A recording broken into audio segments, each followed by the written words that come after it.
हेमंत सोरेन का पुतला क्यों दहन कर रहे हैं? हेमंत सोरेन का पुतला इसलिए दहन कर रहे हैं कि हमारा जो धरोहर है, हूल दिवस हम लोग मना रहे थे 30 जून को, आदिवासी समाज के लोग मना रहे थे भोगनाडीह में, और इस तरह का प्रशासन के द्वारा में वहाँ पे अब जाके रोकना है तो निंदनीय घटना है।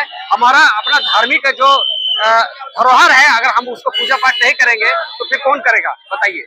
और हम यही कहना चाहेंगे कि इस तरह का निंदनीय घटना नहीं होना चाहिए, इसलिए हम लोग आज पुतला दहन कर रहे हैं और आगे करते रहेंगे, और आने वाले समय में उग्र होकर हम लोग आंदोलन करेंगे और इनका भरपाई उनको खुद करना पड़ेगा। लेकिन आदिवासियों का राज्य सरकार होते हुए भी आदिवासियों को मारा पीटा जा रहा है। देखिए, इसमें गुनहगार कोई भी हो सकता है, हमारे समाज के भी लोग हो सकता है, लेकिन हम अपने समाज के कहने लोग अगर गलत करेगा तो उसको विरोध करेंगे। हम यही कहना चाहते हैं और मैसेज भी देना चाहते हैं कि हमारा आदिवासी सरकार है, लेकिन आदिवासियों के हित में आप नहीं सोच रहे हैं। आदिवासी के हित के बारे में सोचिए, नहीं तो फिर हम लोग उग्र होकर आंदोलन करेंगे। पिछले दिनों में आपने देखा कि रिम्स 2 को लेकर जमीन छीनी जा रही है, उसके बावजूद वहाँ भी लाठीचार्ज किया गया, इसमें क्या कहेंगे? देखिए, आप एक चीज तो बहुत बड़ी बात है। देखिए, रिम्स 2 का विरोध हम नहीं करते हैं, लेकिन रिम्स 2 में अगर कहीं भी आप जमीन को आप लेते हैं, लेकिन ग्राम सभा का अनुमति चाहिए ही चाहिए। आप एक तरफ से टीएससी कानून बनाते हैं और एक तरफ से आप उसको लागू नहीं करते हैं, तो टीएससी कानून क्या है? ट्राइबल एडवाइजरी काउंसिल हुआ, यानी जनजातीय का विकास, लेकिन जनजातीय का विकास नहीं कर रहे हैं। जनजातीय का विकास तब होगा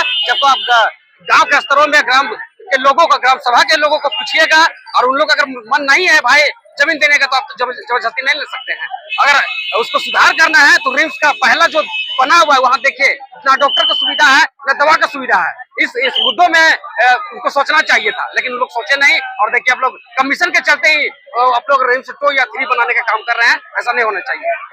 कल जो हूल दिवस में लाठीचार्ज किया गया, उसमें प्रशासन का कहना था कि पहले माननीय लोग माल्यार्पण करेंगे, उसके बाद वहाँ के वंशज लोग करेंगे, इसमें आप क्या कहेंगे? देखिए, माननीय लोग कैसे बनते हैं? माननीय लोग गांव के लोग बनाते हैं, है ना। उनका कितना कार्यकाल होता है? माननीय लोग का 5 साल होता है, लेकिन ग्राम सभा का ना आजीवन होता है। ये चीज उनको समझना चाहिए। अगर ग्राम सभा गांव के लोग ही करते हैं, भैया आप तो वोट दे के जिताते हैं ना, वोट दे के अगर जिताने का काम करते हैं तो उतारने का भी काम करेंगे। तो यही मैं कहना चाहूंगा। मेरा परिचय हुआ आदिवासी जन परिषद रामगढ़ जिला अध्यक्ष पवनपुर आदिवासी। आपसे और एक लास्ट सवाल रहेगा, सरकार के जो लोग हैं वो कह रहे हैं कि नहीं, वो लोग बीजेपी के बहकावे में आके इस टाइप का। मैं ये कहना चाहूंगा पुनः, अगर चाहे बीजेपी हो, चाहे जेएमएम हो, चाहे कांग्रेस हो, चाहे कोई भी संगठन के लोग अगर सही काम करेंगे तो पूर्ण रूप से समर्थन का भी काम करेंगे, और अगर समाज का हित में नहीं सोचेंगे तो उसको पूरा हम लोग विरोध करने का काम करेंगे। लेकिन सरकार के लोग कह रहे हैं कि जब सरकार के आदिवासी लोग को जब साड़ी, धोती, लुंगी जो भी देते हैं तो देने के बाद तुरंत सब कुछ भूल जाते हैं, इसमें क्या कहेंगे? एक चीज कहना चाहेंगे महोदय, आपसे पत्रकार महोदय हैं और लोग संवैधानिक पद में आप चौथे स्तंभ में आते हैं, है ना, आपको सम्मान करते हैं। एक चीज हमको बोलना नहीं चाहिए। आज लुंगी है, गमछा है, किसका पैसा से बांट रहा है ये पहले बताइए? गरीब जनता का पैसा है, गरीब जनता का पैसा है और उनका हक है और उसको देना होगा आपको।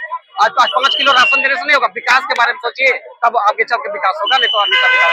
आप सरकार को क्या संदेश देना चाहेंगे? सरकार का यही संदेश देना चाहते हैं, आप अच्छे आदिवासी सरकार है और आदिवासियों के बारे में हमारे धार्मिक स्थलों को बचाने का काम कीजिए। और जो अभी पैसा कानून की जो बात हुआ है 1996 पैसा लागू करवाइए, ग्राम सभा की अनुमति के बिना कुछ भी कार्य को रहे करने दीजिए, तब जाके मानेंगे कि अब आदिवासी सरकार है और आदिवासियों के बारे में सोच रहे हैं। यही मैसेज। आपका परिचय? मेरा परिचय आदिवासी जन परिषद रामगढ़ जिला अध्यक्ष पवन कुमार आदिवासी। भोगनाडीह में कल जो घटना घटा, इसके लिए हम लोग निंदा करते हैं और वहां आदिवासियों के साथ में सिंधु कानू को वहां माला अर्पण नहीं कर दिया गया और आंसू गैस छोड़ा गया, लाठीचार्ज हुआ। इसके विरोध में आज हम लोग अल्बर्ट चौक में झारखंड सरकार यानी हेमंत सोरेन जी को पुतला दान आज हम लोग कर रहे हैं। अगर वो 3-4 साल में अगर नहीं सुधरेंगे तो फिर हम लोग बाध्य होकर उनको कुर्सी से हटाने का हम लोग रणनीति बनाएंगे। यही आपके चैनल के माध्यम से हम संदेश देना चाहते हैं कि सुधर जाइए। सरकार तो कह रही है कि इन लोग को तो हम तुरंत पाला फुसला लेंगे। ये कैसे अब नहीं होगा? अब सब जाग गया है, लोग जानता है लोग। अब वो 2500 और ये सब चीज नहीं चलेगा, अब विकास चलेगा। पिछले दिनों में यहाँ की जो गवर्नमेंट का नौकरी थी सरकारी, झारखंड सरकार की, उसमें आदिवासी मूलवासी छोड़ के सभी आधा से अधिक लोग बाहरी घुस गए, क्या कहेंगे? यहाँ बाहरी दिक्कू ही चला रहा है। यहाँ उनके पास में कोई एक देखिएगा अपना आदमी नहीं है। वहाँ सब फॉरवर्ड लोग है तो क्या करेगा, बाहरी को न देगा, और ये बेचने का चक्कर में है, पूरे ये झारखंड को बेच के ये चला जाएगा। तो आदिवासी लोग ऐसे मारपीट खाते रहेंगे कि नौकरी पे होंगे? नहीं, मारपीट का मारेंगे। अब हम लोग मार खाने वाले में से नहीं है, लड़ेंगे। बिरसा जी, सिंधु कान्हू, चांद भैरव, तिलका मांझी, ये तर्ज पर हम लोग लड़ाई लड़ेंगे। अब हम लोग सहने वाले में से नहीं है। आपके माध्यम से कहना चाहते हैं कि सुधर जाइए, नहीं तो फिर हम लोग बिरसा मुंडा के तर्ज पर हम लोग आंदोलन को गुलाम करने के लिए तैयार हैं। धन्यवाद। जो है आपका परिचय? प्रकाश मुंडा, आदिवासी जन परिषद केंद्रीय महासचिव। जैसे हेमंत सोरेन जो हम लोग आदिवासी के साथ जो कर रहे हैं वो गलत है, इसको हम निंदा करते हैं। ये बहुत शर्मिंदगी के साथ बोलना पड़ रहा है कि आदिवासी का सरकार होते हुए भी हम लोग का साथ ये जो हो रहा है वो गलत है और ये चीज नहीं होना चाहिए। इसके लिए हम उनको विरोध कर रहे हैं। आज पुतला दहन किए हैं, आने वाले समय में और भी कुछ करना पड़ेगा तो करने के लिए तैयार हैं और उनको कहना चाहते हैं ये जो कर रहे हैं वो गलत है, उसको न करें।